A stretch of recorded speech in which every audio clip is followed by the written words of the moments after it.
여러분과 저는 지난주에 참아들, 하나님의 참아들 예수와 과거 하나님의 아들로 상징되었던 이스라엘을 비교해 보았습니다. 두 대상 다 똑같이 광야에서 시험을 받았는데 과거 이스라엘은 형편없이 시험 가운데 실패했습니다. 그러나 참아들 예수는 모든 시험마다 이기셨습니다. 승리하셨습니다.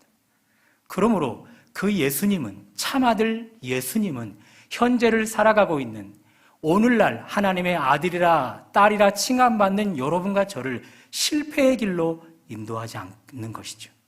실패 가운데 있다 할지라도 우리를 거기서 건져내어 승리의 자리로, 성공의 자리로 나아가게 하실 수 있는 분이라는 거죠.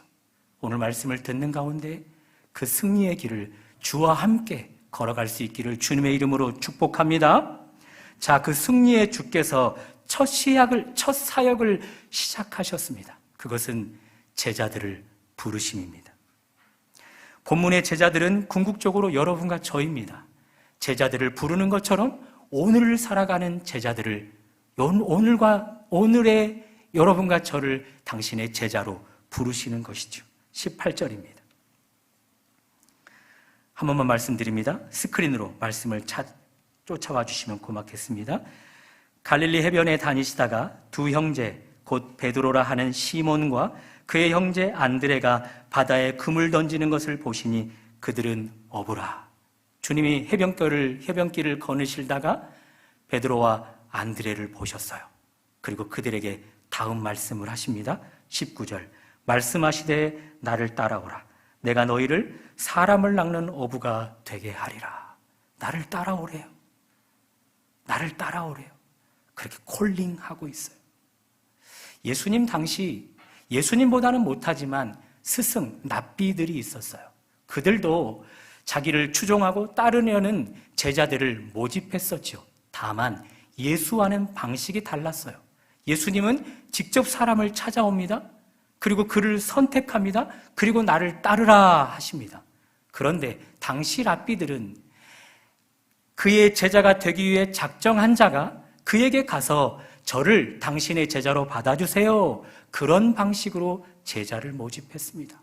그러니 이 랍비의 개념을 알고 있었던 베드로와 안드레, 굉장히 낯설었을 거예요. 저 사람 뭐지? 랍비인가? 행색을 봐서는 랍비가 아닌데? 그런데 생명부지인 나에게, 처음 대면한 나에게 나를 따라오라니 이상한걸? 황당한걸? 그런 생각을 했을 거란 말이죠. 그런데 베드로와 안드레는 어떻게 반응합니까? 20절입니다. 그들이 곧 그물을 버려두고 예수를 따르니라. 곧 즉시로 예수를 따르게 되었대요. 아니, 낯선 사람이 황당하게도 나를 따라오라니, 누군지도 모르는데 어떻게 따라가요? 그런데 베드로와 안드레는 즉시로 곧 예수를 따라요. 이거 어떻게 해석할 수 있겠어요? 이 이유를 어떻게 우리는 밝혀낼 수 있을까요? 예수 믿는 여러분과 제가 답 아닐까요? 여러분과 저는 예수를 믿고 있어요? 따르고 있어요. 그 비결이 무엇이죠?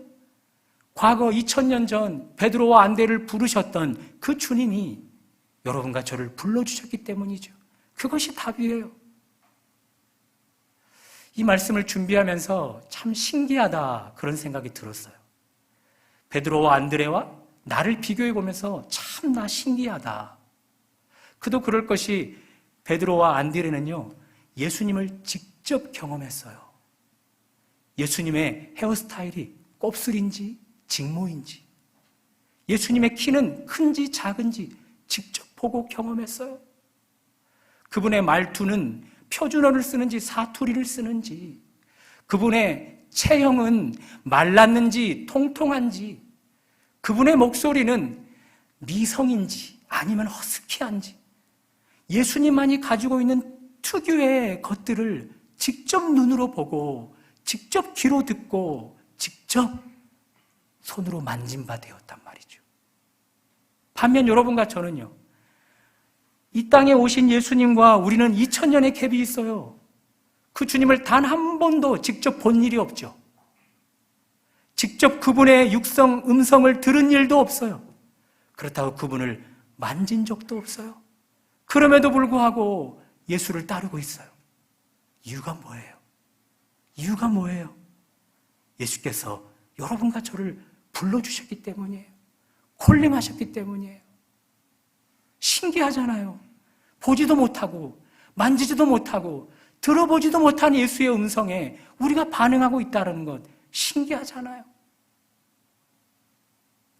약 한 달 전 저희 가족이 다 코로나 확진 판결을 받아 자가격리를 보냈잖아요. 누가 우리 가족에게 그 전염병을 전파했는지 잘 모르겠어요. 또 우리 가족 중 누가 가장 먼저 전염됐고 가장 나중에 누가 전염되었는지 잘 모르겠어요. 그도 그럴 것이 코로나 바이러스 눈에 안 보여요. 소리는 들리나요? 만져지기는 하나요? 그럼에도 불구하고 그렇게 보이지도 않고 만져지지도 않고 들려지지도 않는 그 바이러스가 우리에게, 우리 가족의 몸에 영향력을 발휘해요. 기침을 하게 해요. 발열을 발생하게 만들어요. 몸살기가 걸린 것처럼 여기저기가 쑤시게 만들어요. 그때 알게 되는 거죠. 아, 내 이 증상이 내가 전염되었다는 뜻이구나. 그때 아는 거예요. 보이지도 않는단 말입니다. 만져지지도 않는단 말입니다. 들려지지도 않는단 말입니다. 그럼에도 불구하고 그것들은 우리에게 영향을 줘서 내가 코로나에 걸렸구나, 내 가족이 전염되었구나 알게 하는 거예요. 똑같아요. 예수님도 전혀 보지 못한 분이에요. 그분의 육성을 들어보지도 못했어요. 그분의 형체를 만져보지도 못했어요. 그럼에도 불구하고 오늘날 내가 예배하고 예수를 믿고 따르는 것을 보면 예수의 그 부르심이 내게도 영향을 발휘한 거죠. 한번 손들어 보십시오. 바이러스가 여러분을 전염시키지도 않았는데 유증상이 나타난 적이 있나요? 그런 분 있어요? 똑같아요. 예수님이 여러분을 부르시지도 않았는데 예수를 믿고 따르는 일이 가능할까요? 그런 일 없어요. 코로나 전염병이 우리에게 전염되어져야만 내 안에 유증상이 나타나는 것처럼 예수 그리스도의 부르심이 내게 들려져야만 우리도 반응을 하는 거예요. 예수님을 믿고 따르고 경배하게 되는 거예요.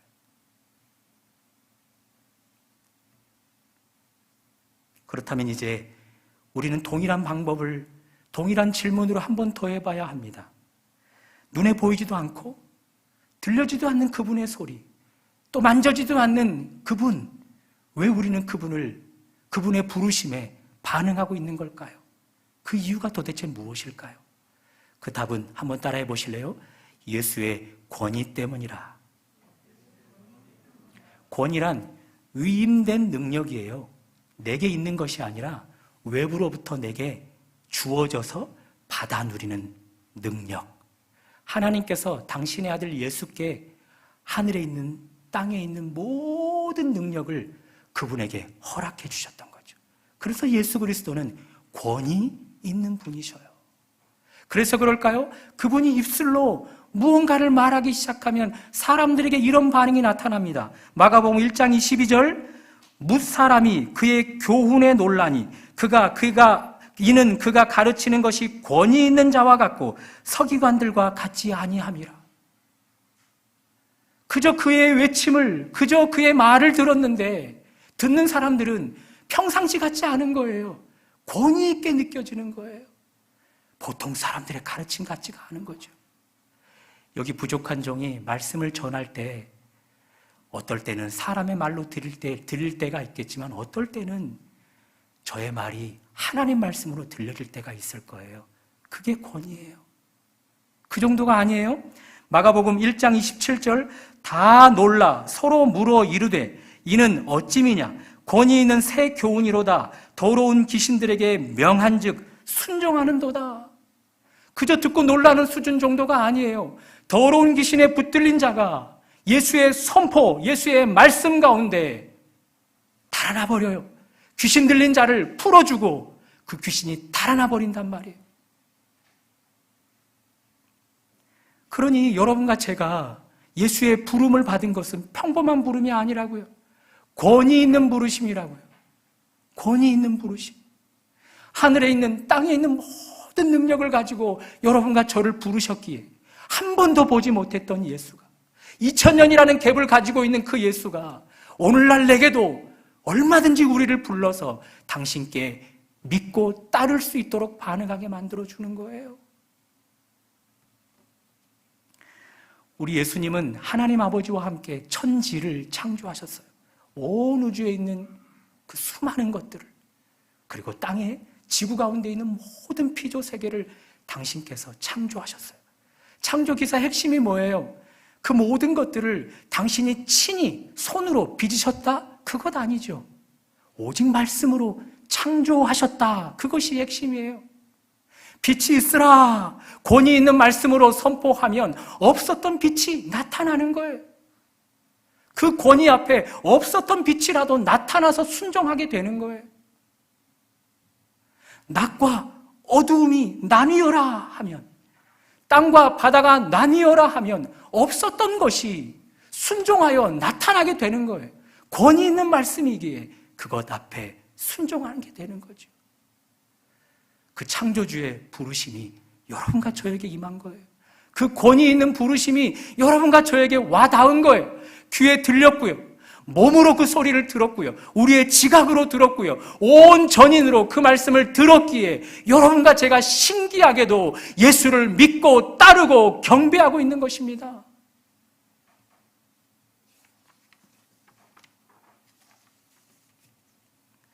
이미 우리 가운데서도 경험하고 있는 분들이 계시겠지만, 예수 그리스도 그분의 권위 있는 부르심은 그저 우리의 이 믿음 수준에 머무르게 하지 않습니다.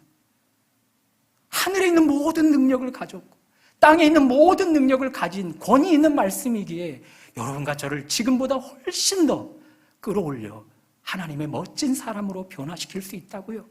그래서 예수의 그 권위에, 그 부르심에 우리가 순종하며 나아가면요, 우리의 몸의 질병 얼마든지 치유되어질 수 있죠. 또 우리가 회복되어지길 바라는 그 영역들이 다 회복되어질 수 있죠. 아울러 더 깊은 회개로 나아갈 수 있고, 더 뜻깊은 결단으로 나아갈 수 있고, 순종하지 못했던 영역들 가운데 순종의 열매들이 나타날 수 있고, 복에 복을 더하듯이 우리가 축복의 통로들로 얼마든지 이 땅에서 하나님의 사람으로 살아갈 수 있게 되는 것입니다. 그래서 저는 베드로전서 1장 8절 9절 말씀을 이렇게 읽어드립니다. 예수를 너희가 보지 못하였으나 사랑하는도다. 이제도 보지 못하나 믿고 말할 수 없는 영광스러움으로 즐거워하나니. 보지 못한 예수를 사랑하게 되어진단 말이에요. 베드로가 서신을 썼던 그 당시 교회 교인들이 예수를 본 적이 없단 말이에요. 예수의 육성을 들어본 적이 없다고요. 만진 적이 없다고요. 그럼에도 불구하고 사랑하게 되었대요. 이제도, 지금까지도 보지 못하였으나 어떻게 되었다고요? 믿고 말할 수 없는 영광스러운 즐거움으로 그렇게 되어진다는 거죠. 왜 이런 일들이 우리 가운데 없겠어요? 믿고 영광스러운 즐거움으로 주님을 기뻐하게 되는 일들이 여러분과 제 앞에도 얼마든지 이루어질 수 있는 일인 것입니다. 그러나 안타깝게도 우리 중에는 예수가 안 믿어지고 여전히 예배드리는 자체가 힘든 분들이 계실 거예요. 맞아요. 그건 내 의지로, 내 힘으로 할 수 있는 것 아니에요. 오직 주의 부르심이, 권위 있는 부르심이 내게 임해야만 주가 믿어지는 거예요. 그분을 예배할 수 있게 되는 거예요. 그래서 그런 분들을 이 시간 축복합니다. 권위 있는 부르심이 속히 그런 분들에게 임하시기를 또 축복합니다. 그런 뒤에 놀라운 경험을 하시기를. 믿지 않으려고 하는데 믿어지는 은혜. 예배할 마음이 없음에도 불구하고 예배 현장만 나오면 하나님 앞에 자원하여 예배하게 되는 은혜. 삶에서 순종하고자 하는 의지가 전혀 발휘되어지지 않았음에도 불구하고 나도 모르게 주 앞에 순종해가는 나를 발견하는 은혜. 그런 은혜가 그런 여러분들에게 있기를 주님의 이름으로 축복합니다. 아울러 이미 권위 있는 부르심에 반응하여 믿고 예배하고 계시는 여러분이십니까? 거기서 멈추지 마십시오. 그분의 권위 있는 부르심은 여러분과 저를 이 상태에 머물게 하지 않습니다. 이 상태에 머물러 있지 않게 하고 당신의 그 장성한 분량으로 우리를 성장시켜 가십니다. 그분을 사랑하게 할 뿐만 아니라 믿고 말할 수 없는 영광스러운 즐거움을 갖게 하십니다. 그분을 더 많이 경험하여서 여러분 안에 있는 질병들 더 치료될 수 있기를 주님의 이름으로 축복합니다. 회복되어야 될 영역들 더 회복되어지기를 축복합니다. 여러 가지 관계에 막힌 담들 다 끊어낼 수 있기를 축복합니다. 묶여있고 매여 있었던 것들 이 땅에서 풀어서 하늘에서도 풀리는 은혜가 있으시기를 주님의 이름으로 축복합니다.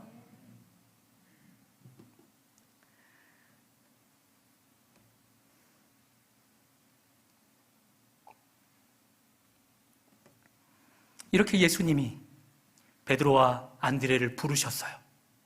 그리고 조금 더 나아가서 또 세베대의 아들 야고보와 요한도 부르셔요. 물론 본문에는 기록되어지지 않았지만 우리 예수님은 12명의 제자를 직접 부르시죠. 이들이 부름을 받고 즉시로 주님을 따르게 되는데 따를 때에 특별한 특징이 있어요. 특징을 20절, 22절에서 발견해 보시기 바랍니다. 먼저 20절입니다. 그들이 곧 그물을 버려두고 예수를 따르니라. 22절, 그들이 곧 배와 아버지를 버려두고 예수를 따르니라. 특징 발견하셨습니까? 친절하게 밑줄까지 그어줬는데 발견하셨죠? 버려두고가 특징이에요. 버려두고 예수를 따라요. 그물, 배를 버렸대요. 그물은 먹고 살기 위해서 던지는 그물이죠. 배도 어업 활동으로 먹고 살기 위해서 하는 행동인 거잖아요. 그 생업, 자기 직업을 버렸대요. 그런 뒤에 예수를 따르고 있대요. 그런데 먼저 앞선 베드로와 안드레는 그물만 버렸다 그렇게 이야기해요. 왜 그럴까요?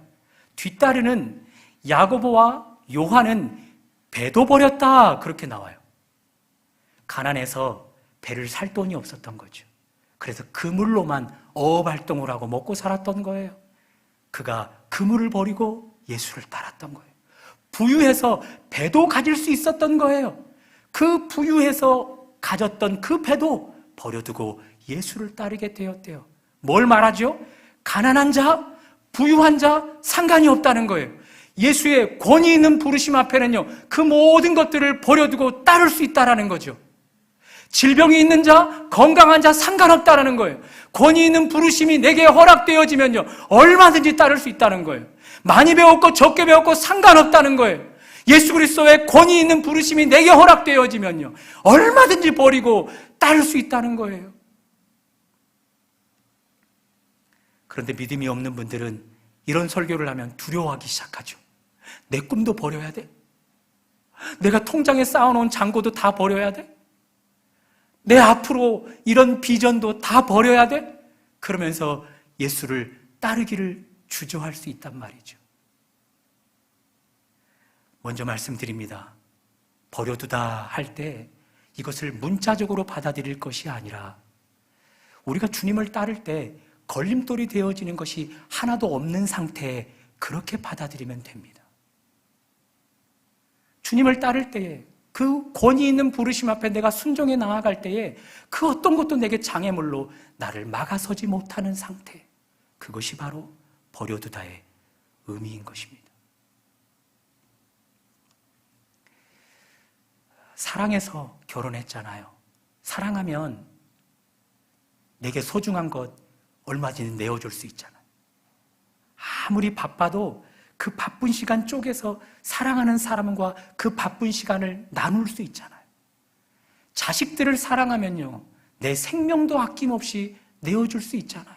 그것이 사랑의 힘이잖아요. 그렇죠? 베드로전서 말씀을 드렸던 것처럼 예수를 보지 못했지만 사랑하게 된대요. 이제도 보지 못했지만 믿고 말할 수 없는 영광으로 그 주님을 즐거워하게 된대요.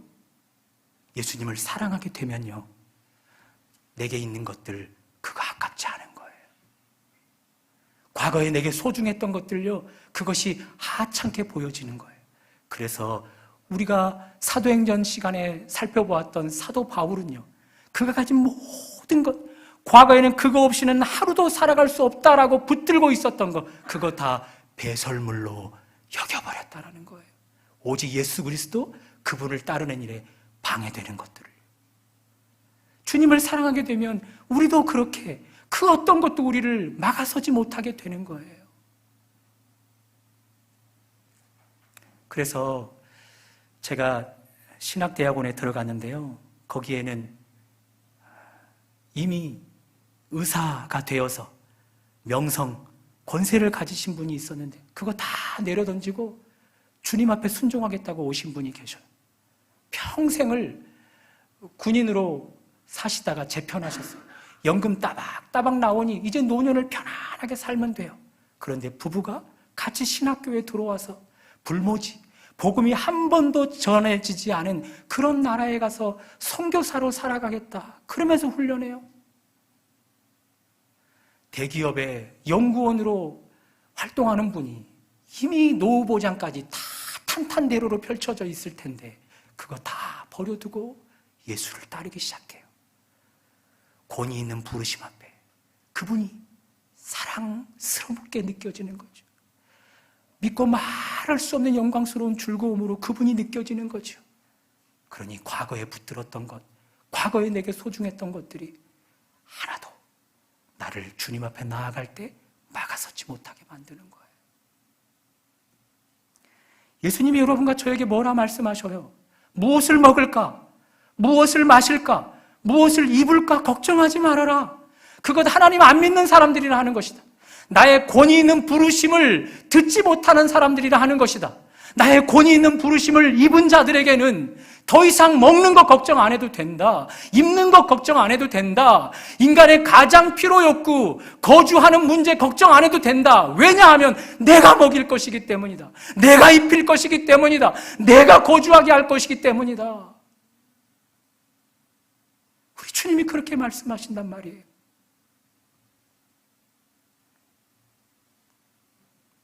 우리 주님께 모든 사람을 크게 하심, 강하게 하심이 당신 손에 있다고 말씀하십니다. 부와 영광과 명예와 권세가 다 당신 손에 있다 말씀하십니다. 뿐만 아니라 인류의 생명마저도 당신 손에 있답니다.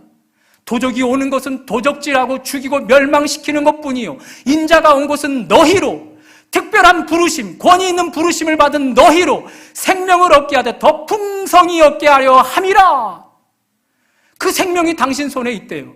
우리가 주님을 따르면요, 그 풍성한 생명이 경험되어지는 거예요. 뺏기고 줄어들고 사라지는 삶이 아니라 더 풍성해지고 차고 넘치는 삶이 펼쳐지는 거예요. 손에 부귀를 가질 수 있게 되는 거예요. 손에 권세를 가질 수 있게 되는 거예요. 그것을 그저 내가 취하려고 하니 그것이 줄어들고 잡히지 않고 사라지는 것이죠. 그럼에도 불구하고 이 권위 있는 주의 말씀에, 그 부르심에 순종하지 않는 자들에게는요, 여러 가지 것들이 걸려서, 여러 가지 것들이 내게 장애물이 되어서 그 일들 앞에 순종하며 나아가지 않으면요, 하나님이 당신 손에 가지고 있는 모든 것들을 우리에게 주실 때 그 장애물이 우리에게도 장애물이 되는 거예요. 한번 따라해 보실래요? 내 편에서의 장애물은 하나님 편에서도 장애물이 된다. 돈이 문제가 돼서 못 따르면 그게 장애물이잖아요. 그럼 이 장애물 때문에 하나님의 손에 든 부가 내게 허락될 수가 없는 거예요. 건강이 장애물 되어서 하나님 따르지 못하면요, 이 건강이라는 장애물이 하나님으로부터 올 수 있는 더 풍성한 건강을 내게 가져다 주지 못하게 만들어버리는 거예요. 그러므로 우리는 그 장애물을 뛰어넘어야 하는 것이죠. 이 권위 있는 부르심 앞에 여러분과 제가 순종해 나아갈 때 오늘 성경은 더 구체적으로 우리에게 이런 축복이 있을 것이라 말씀하십니다. 23절입니다. 예수께서 백성 중에 모든 병과 모든 약한 것을 고치시니. 예수님이 모든 병 걸린 자들을 고치셨어요. 모든 약한 것을 가진 자들을 고치셨다고요. 이것이 주의 권위 있는 부르심에 순종하는 자들에게 나타날 일들이라는 거예요.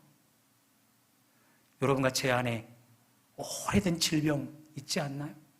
그 질병을 치료하는 과정 속에서 계속해서 돈이 낭비되어지죠. 몸에 고통만 있는 것이 아니에요. 또 내 몸 안에 있는 여러 연약한 것들이 있잖아요. 그것이 부부 관계를 소원하게 하고 부모 자식 간의 관계를 깨뜨리고 그것이 직장과 사회생활과 교회 안에서 교우들과의 관계 속에서도 문제를 일으키잖아요.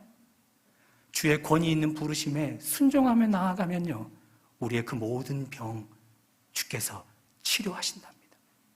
우리 모든 연약함 주께서 해결하신답니다. 그것으로 끝나는 것이 아닙니다. 24절 하반절입니다. 귀신 들린 자, 간질하는 자, 중풍병자들을 데려오니 그들을 고치시더라. 귀신 들린 자예요. 악한 영에 사로잡힌 자가 귀신 들린 자잖아요. 이것 영적인 질병이라 할 수 있겠죠. 그렇죠? 간질은 어때요? 간질. 이것 뇌신경이 문제를 일으켜서 거품을 불고 발작을 일으키는 거잖아요. 그렇죠? 이것 정신적인 문제라 할 수 있겠죠. 그리고 중풍병은요, 요즘 말로 말하면 뇌출혈, 뇌경색이에요. 이거 걸려서 잘못되면요, 전신이 마비되어 버려요. 또 하반신 불구, 상반신 불구, 한쪽 팔을 못 쓰거나 한쪽 발을 못 쓰거나 그렇게 돼버려요. 언어장애까지 오게 돼요. 그렇죠? 이렇게 심각한 질병이라서 그랬을까요? 과거 중풍병은요, 하나님의 저주로 받아들였어요. 조금 더 쉽게 풀어보면요, 죄가 내게 꽉 붙들어 버려서 죄의 영향력이 나를 그렇게 마비시켜 버린다 했다고요. 그러니 중풍병도 정신적인 질병이에요. 자, 세 가지 가장 그 땅 가운데 흔하게 나타나는 질병 가운데 두 가지가 다 정신적인 질병이고 두 가지가 다 영적인 질병이고 하나가 정신적인 질병이에요. 그러니 내 영혼이 잘된 같이 내가 범사가 잘되고 평안하기를 원하노라. 이 질서가 그대로 맞는 거죠. 여러분과 제가 권위 있는 부르심 앞에 순종하며 나아가면요, 우리를 괴롭혔던 영적인 질병들이 다 깨끗이 되어지는 거예요. 그 결과 정신적인 질병도 깨끗이 되어지는 거예요. 그 결과 육체의 질병까지도 깨끗이 되어져서 내가 범사의 강건한 모습으로 주를 따를 수 있게 되는 것입니다. 우리 안에 그런 정신적인, 영적인 질병들을 갖고 있을 것인데 어둠의 영들에게 꽉 붙들린 결과, 그 시간이 오래된 결과 내가 내 힘으로 어찌 해볼 수 없는 그런 영역들이 있을 것인데 주의 권위 있는 부르심 앞에 순종하며 나아갈 때 그것마저도 깨끗이 해결되어진답니다. 마지막입니다. 25절, 갈릴리와 데가볼리와 예루살렘과 유대와 요단강 건너편에서 수많은 무리가 예수를 따르니라. 예수에게 이스라엘 전 영토 가운데 모든 사람들이 나와서 따르기 시작했답니다. 이런 은혜가 주의 권위 있는 부르심 앞에 순종하는 자들에게도 허락되어진다고요. 그래서 3년 동안 살펴봤던 사도행전, 그거 제자들 행전이에요. 제자들이 권위 있는 부르심 앞에 순종하며 나아갈 때 어떻게 됐어요? 유대를 넘어섰어요. 예루살렘을 넘어섰어요. 이방 땅 사마리아를 넘어섰어요. 나아가서 땅 끝까지 그들의 영향력이 흘러넘치게 되었다고요. 여러분과 저에게 이런 영향력 있는 삶을 살아가게 하겠다. 주님이 그렇게 말씀하시는 거예요.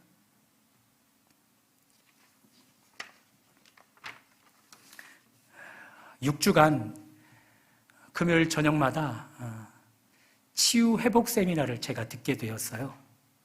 강사분이 여자분이신데요, 외국분인데요, 연세가 지극히 드신 할머니 강사분이에요.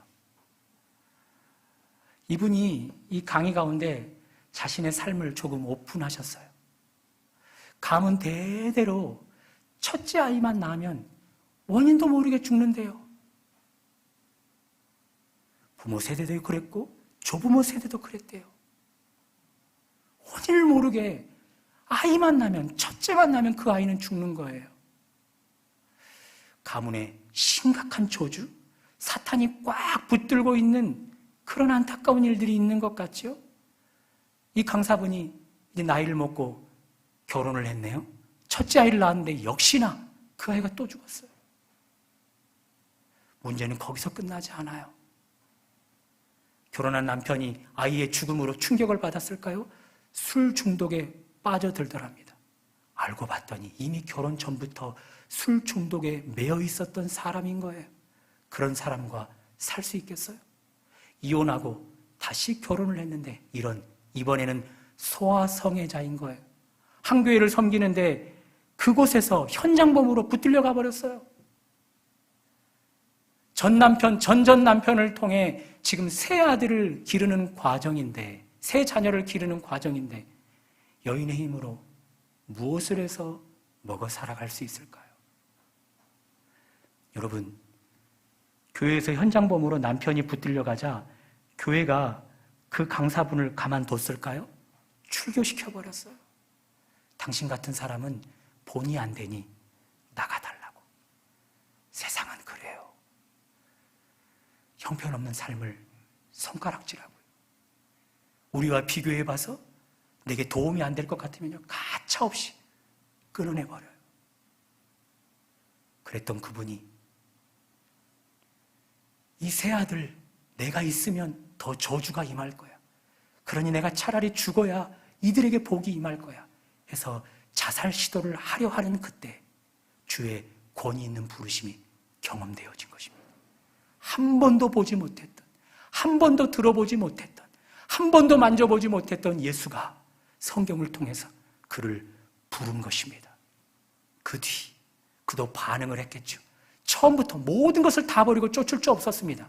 그에게 가장 큰 장애물은 자신의 과거였어요.